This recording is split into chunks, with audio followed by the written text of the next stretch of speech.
Welcome, everybody. I'm Frank. He's John. This is our maiden voyage of 2026. I got the date wrong. I was getting the date wrong the other day with somebody. I said, we've got to, treat it like it's 2025. I'm like, no, we don't. It's got to be 2026.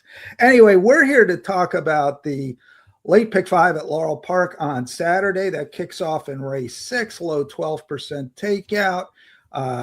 And two stakes on the docket. We got the Xtra Heat for the fillies and the spectacular bid for the boys, two Hall of Famers who were based for at least part of their careers at Laurel Park. John, how's it going? Well, just like everyone else, I'm trying to thaw out from all the cold and the snow.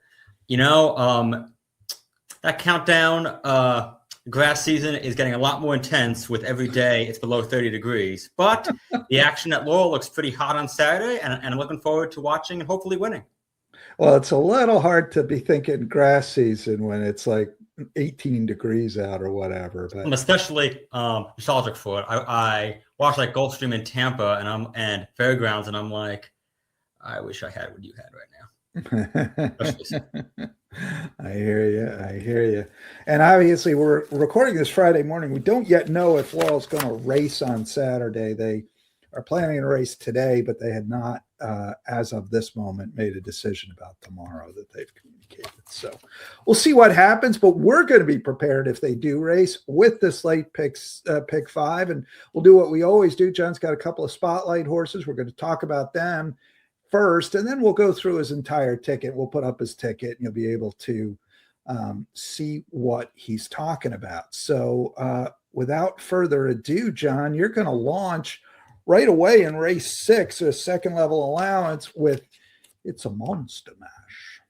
This is a really tough sequence, and I think this is about as close to a competent single as you can get. We're taking a look back at It's a Monster Mash's race 2 starts back in the Politely Stakes, where she lost to the very nice mare, Take the Money Honey, who came back to win the Geisha Stakes going away in her next start, and may well be one of the best Maryland breds in training. Here, It's a Monster Mash is making a 4-wide move from off the pace following her stablemate Green-Eyed Monster, and really gives Take the Money Honey, who was kind of boxing traffic, a bit of a run for her money. Ended up coming in second, beating a length, who ran a huge Drisnet figure that day of 96, duplicated that figure next time out at this level. Faces a pretty similar field as she saw that day. There's a lot of speed in here, as we saw in that replay. She can come from off the pace, so I think she'll get the right pace to close into. And obviously, there's no Take the Money Honeys in this field, so her task should be much easier. Yeah, it's not a bad field. I mean, it's no Take the Money Honey, who is, as you said, very, very nice. But you got a couple of horses that are legit here. I mean, you could make a case for a couple of these, including all the way on the outside, Tap Dancing Cowgirl, who ran just got beat a nose in a 2 other than at Parks. Yeah, I mean, she has very nice form, but she has that outside post. Neither trainer Flint Stites nor jockey Ricardo Chiappi do particularly good work when they come here with almost positive ROI, though, but only 4 wins since the beginning of 2024. So I'm willing to take a shot against them and lean on It's a Monster Mash, because as tough as this race is, I think the rest of the sequence is even tougher. All right, let's turn to your second spotlight horse here, and that is going to be spinning ahead to race 9, the spectacular bid stakes for 3-year-olds going 7/8 of a mile. One of, as I mentioned, 2 stakes on the card. The 8th race is the Xtra Heat for 3-year-old fillies going 3/4. And you are landing as your spotlight horse on a horse taking a swing after breaking his maiden in Maiden Claiming Company last time out. In my original written analysis, I had said this horse would be a good long shot play, and the morning line came out yesterday, and he's 9-2. So I don't quite know what price I'm going to get on him, but number 8, Close the Gate, clearly has a lot of talent. He ran a gigantic race on debut. He was way, way off the pace early on. I think almost 20 lengths out of it in the early stages, gobbled up ground and finished 4th. Last time out in this $40,000 maiden claiming race on opening weekend, he sat much closer to the pace that day, and he kicks by pretty easily at the top of the stretch. He's about to open up on this field, won by 9 3/4 lengths. Ran a Brisnet figure of 90 that day, tied for the best last out figure in the field. Now, as you said, he is taking a bit of a swing, and it's definitely a class test for him. There have been many times where we've seen horses run big races against lesser opposition, then step up in class, and it can't quite duplicate it.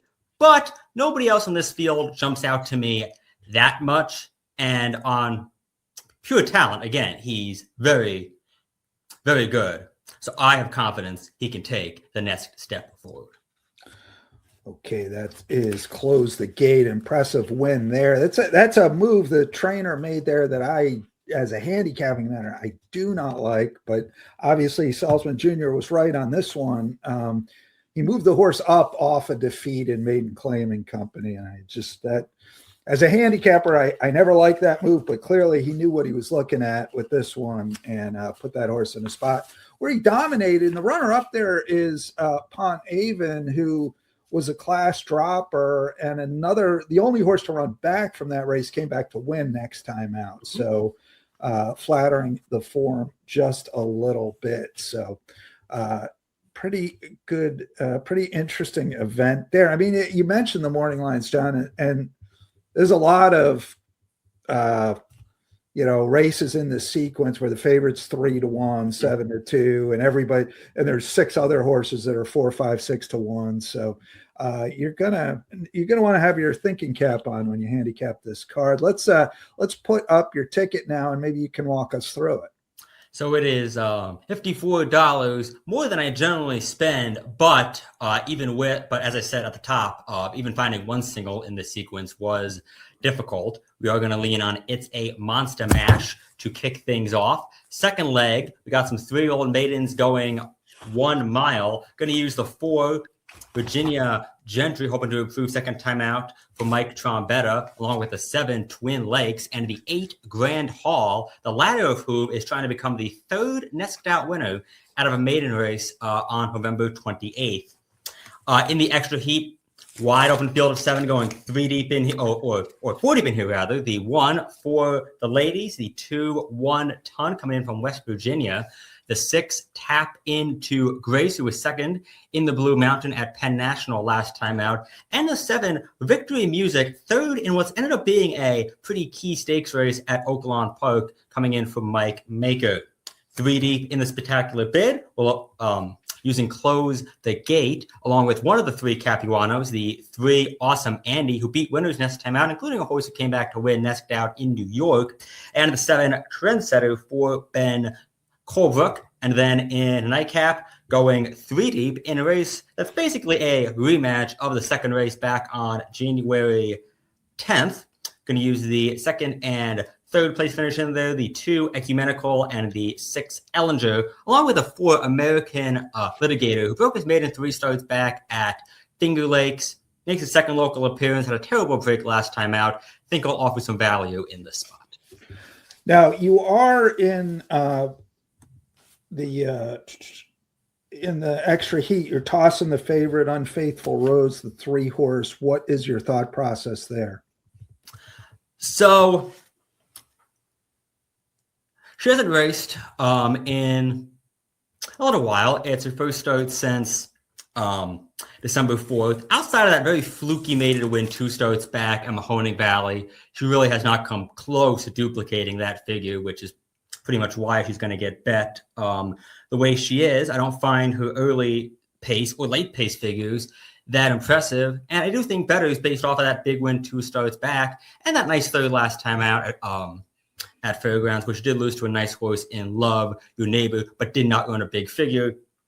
I think they'll flock to her off of that. And I do think in this type of sequence, you have to toss at least one morning line favorite. She's the one I'll toss. It's interesting talking about the figs there for a minute. You are using Brisnet figs, and you say, sounds like you're saying there's a pretty big difference between the maiden win and the allowance try at the Fairgrounds. Those came back exactly equal on the Beyer figs. So that I think the back-to-back 76 is going to get this horse bet pretty heavily. Be curious to see how it plays out. And then I did want to also ask, in the spectacular bid, you're using one of the Gary caps, Awesome Andy, not using Hollywood Import, who showed an entirely new dimension, went right to the front and won pretty nicely last time out in the heft, which is basically this race 1.0. It's about a month ago. 2-year-olds, 7/8. This is 3-year-olds who just turned 3, 7/8. So it's pretty much the same race. He won this last time out. Why no love for Hollywood Import? I really didn't. I mean, I know he won Gate to Wire last time out, but he was tiring in the stretch going the 7 furlongs. Didn't really move forward on the aforementioned Brisnet scale. He didn't run well at all going a mile 2 starts back. And I just think of the 3 Gary Capuano trainees, Awesome Andy is the one who I'd go with. Wild Warrior, the other, did beat a nice field last time out, but there were only 3 others. That being said, just in this kind of sequence, just because I'm not using a horse doesn't mean I don't think they have a shot. Like, there's a lot of ways you could go in every race. It's just a matter of you have to draw a line somewhere otherwise. Or you need a bigger bankroll. Yeah. Right. That's the thing.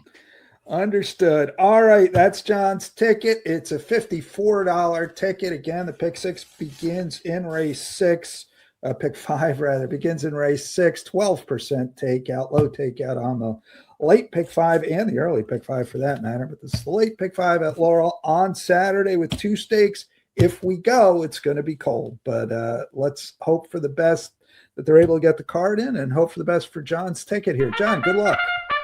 Thank you, Frank. Best of luck and stay warm.